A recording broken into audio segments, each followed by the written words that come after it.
Material dan design sangat cantik, sangat-sangat eksklusif.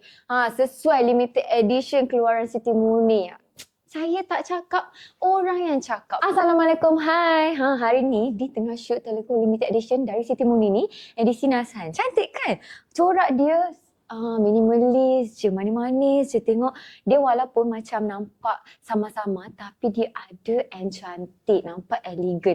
Telekong ni kalau pakai memang sejuk, tapi hari ni kita nak cerita pasal telekong sangat, kita nak cerita pasal feedback kita. Nak ceritanya bukan saya yang cakap tau, tapi feedback yang cakap. Kita tengok kalau orang-orang feedback-feedback yang pernah diberikan, tengok ni. Saya tak tipu tau, kita punya feedback, nampak tu. Biasa saya bacakan. Saya belikan hadiah untuk Umi saya. Alhamdulillah, Umi suka sangat dengan kualiti telekong. Nampak? Kualiti yang penting. Selesa kat muka, corak bunga pun cantik sangat. InsyaAllah boleh buat telekong raya. Recommended sangat.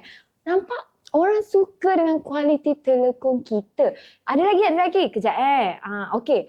Cantik, kain lembut. Jenis sejuk. Suka sangat. Masya Allah. Tengok kain lembut. Daripada sini pun boleh nampak kain kita lembut. Masuk yang ni dah 4 pasang ada.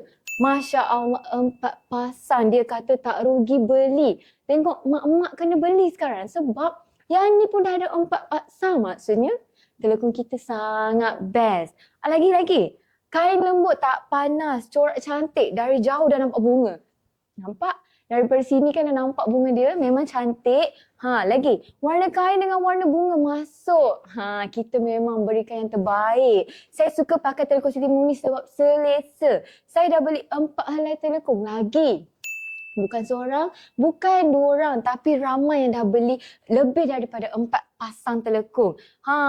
Lagi, ada lagi. Material dan design sangat cantik, sangat-sangat eksklusif.